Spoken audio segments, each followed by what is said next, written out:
Gurave Gaurachandraya Radhikaye Stadalaye Krishnaya Krishna Bhaktaya Tadbhaktaya Namo Namaha.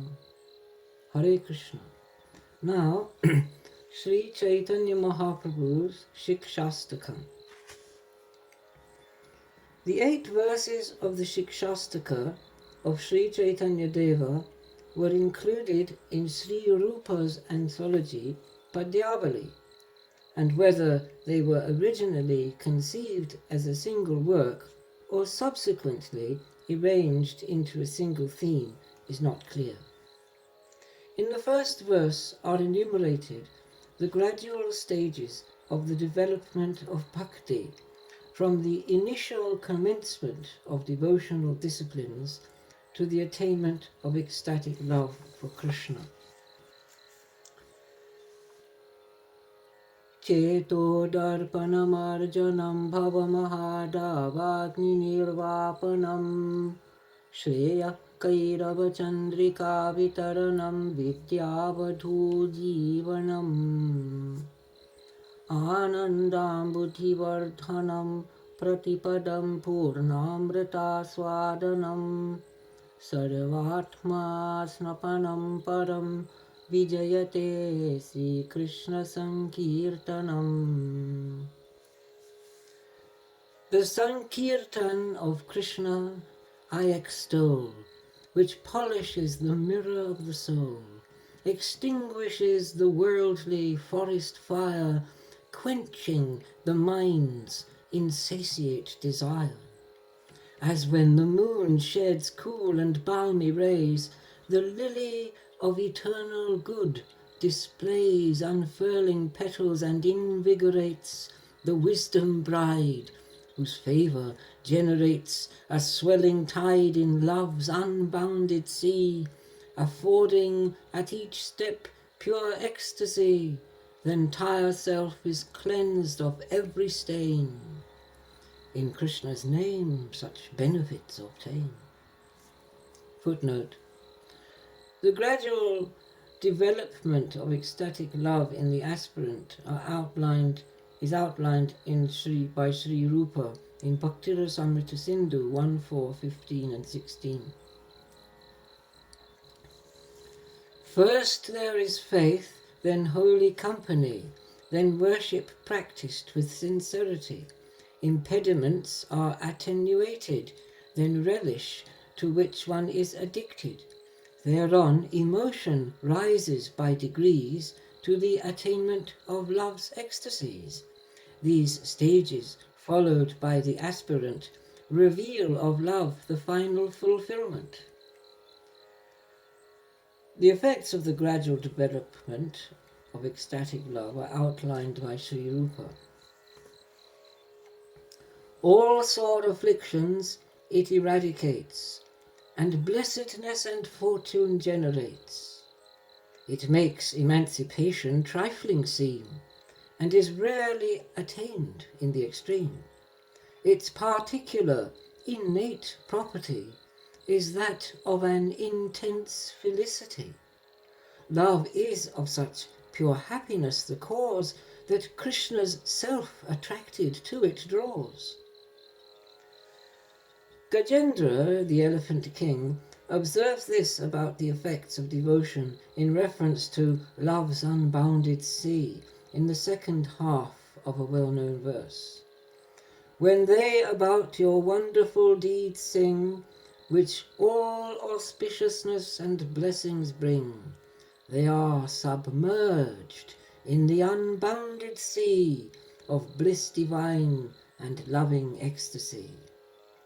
We also find in the Vishnu Purana a statement on the eradication of misery and the attainment of bliss. Attainment of the Lord is deemed to be, by learned ones, the greatest remedy to cure the afflictions of threefold pain, that in the womb, at birth, and age obtain.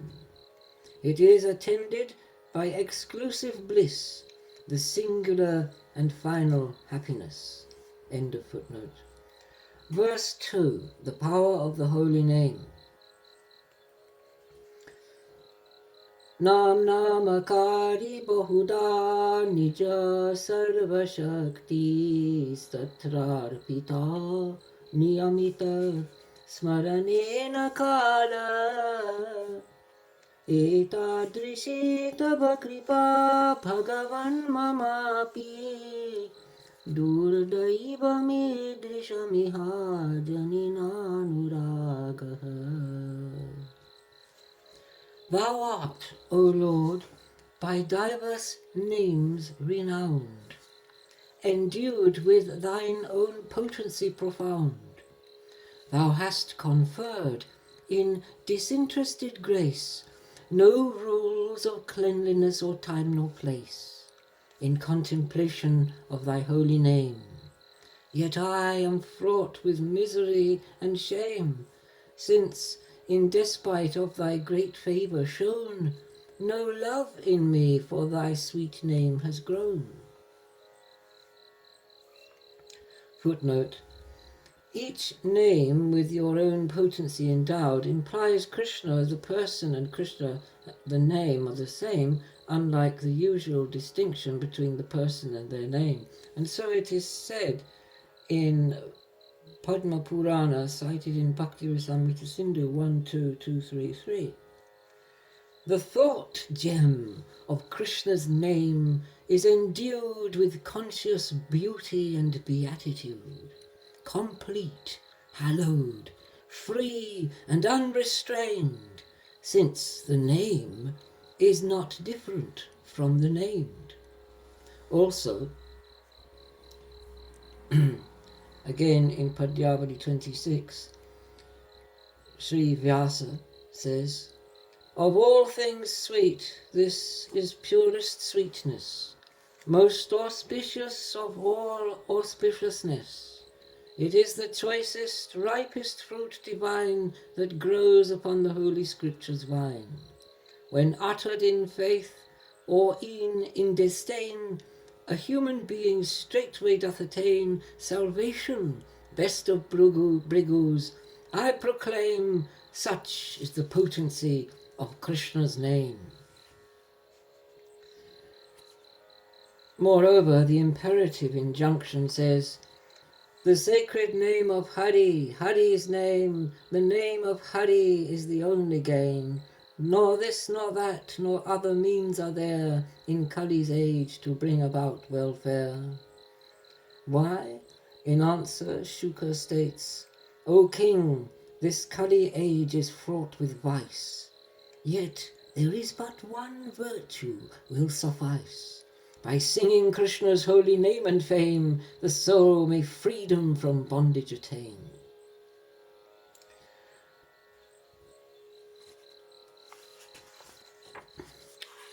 I end of footnote. Text 3. Trinadapi sunichena taroriva sahishnuna amanina manadena kirtaniya sada harihi. Endued with meek, sincere humility, more low than straw, forbearant as a tree, devoid of pride, still others honouring, thus one may Hari's name constantly sing. Sri Sanatana Goswami, footnote, in his Brihad Bhagavatamrita defines dainya or humility as the well-known phrase dainya sadhu bhushana. Humility is the ornament of a holy man. In his Brihad Bhagavatamrita, anyway, he says in 25222, although endowed with rarest quality, he deems himself as base and unworthy, which extraordinary state of mind the learned ones as dainya have defined. And then, when we hear the expression sadhu savadan, saints be cautious, we have this in the next verse, 223. By word and deed the wise should cultivate modesty and maintain a humble state, and anything contrary to this view with diligence and care he will eschew. Krishna advises Uddhava to show respect to all embodied beings. In Srimad Bhagavatam 11:29-16, where he says, not caring for the mocking of his friends, quite unabashed, in humility he bends, and prostrated upon the earth he bows to dogs and the base-born asses and cows. Narada said to the Prachetas in Srimad Bhagavatam 6:4-13, within all bodied beings there abides the self wherein Lord Sri Hari resides. Thus in all and everywhere try to see the self, and you will thus please Lord Hari. On the efficacy of reciting Krishna's names with humility and longing, there is a passage in the Narasingha Purana which runs something like this. Whoso, O Krishna, Krishna, Krishna cries, I raise that person as the lotus rise above the waters where they erst did dwell, e'en so I lift them out of deepest hell. And whosoever on me loudly calls, while in prostration on the ground he falls, O lotus-eyed, O God of gods, I sue, O lion man, I seek refuge in you. O Janardhan, O you of triple stride, in you alone for succor I confide. Thus those who seek me and earnestly pray, I elevate and drive their grief away.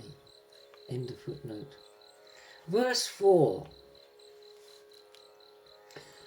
Now, from text 4 to the end, a connected theme can be observed in respect to the progress of ardent longing.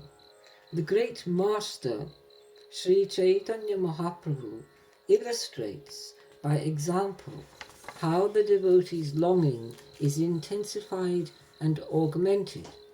In text 4, presently under discussion, is seen how the votary prays for disinterested devotion to the exclusion of extraneous desires for righteousness, wealth, pleasure, and even the termination of metempsychosis. Na dhanam, na janam, na sundari, kavitang va jagadisha kamaye, mama janmani janmani sware, bhavatad bhaktira hoitu ki tvai. I have no wish for wealth, friends, or commerce with fair beauties depicted in choice verse. But grant, O universal Lord, to me from birth to birth sans motive love for thee.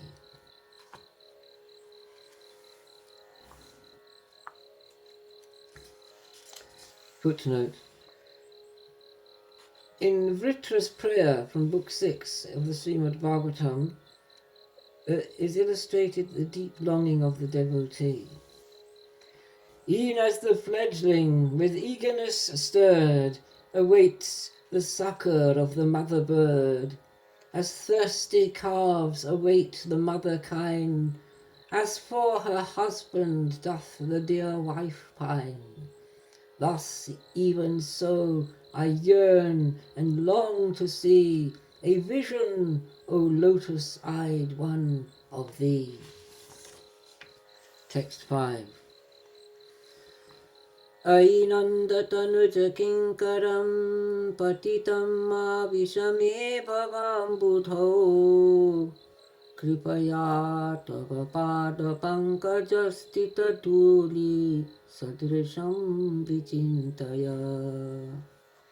O son of Nanda, I am but thy slave, sunk in the sea of worldliness. O save To save this servant would be kind and just if you consider me but as the dust or flower pollen, while I do entreat, adhering to the soles of thy dear feet. Text 6. Nayanam galadasrudharaya vadanam gadgaddaruthaya gira pulakair nichitam vapuho kada tavanama grahane bhavishyati. Ah, when will those tears stream down from my eyes? When will my voice be choked which speech denies? When will the hairs rise up o'er all my frame as I take up the chanting of thy name? The Srimad Bhagavatam illustrates the attainment of ecstatic emotions in the Sermon of the 9 Yogins. The 2 verses cited below have been determined to be the very essence of the text. Imbibing the hallowed deeds through the ears of him whose hand the sign of cartwheel bears, songs that his names and births and deeds relate, when he deigns in the world to incarnate, then one should wander unattached and free, and unabashed sing loud his high glory. Thus vowed to sing the beloved one's name, a mind-melting passion he doth attain. Now laughs, now sings, now weeps in sad despair, now dances like a madman without care. Srimad Bhagavatam 11:2, 39 and 40. Text 7. Yogayitam nimeshena chakshusha pravrishayitam shunyayitam jagat sarvam govinda virahena me. A mere moment becomes an age of pain. Tears fall in torrents like the monsoon rain. A gloomy void is all the world abhorred in absence of Govinda, my sweet Lord. Footnote. In the anguish of impending separation, the cowherd damsels complained as Krishna departed for Mathura. When he with ardent love and tender grace, sweet speech, the playful glance, the firm embrace, foregathered on those nights to dance the ras, full many nights as one moment did pass. How shall we endure the protracted time of his desertion but to mourn and pine? He at day's end to Braja would repair, with dust upon his garland and his hair, the dust by tramping hooves of kine upraised, then by his friends Ananta's friend was praised. Moreover, when he played the flute and smiled, our minds were captivated and beguiled. How can we endure separation? How can we sustain our lives in sorrow now? Srimad Bhagavatam 10, 39, 29 and 30. Verse 8. Ashlishyava padaratam pinastum mam adarshanan marmahatam karotu va yatha tatha va vidathatulam pato mat prananatastu sa eva na paraha. He may welcome me with embraces sweet, or trample me prostrated at his feet. He may to me his audience deny, or break my heart in any other way. He is a rogue who does whate'er he will, yet he alone remains my lover still.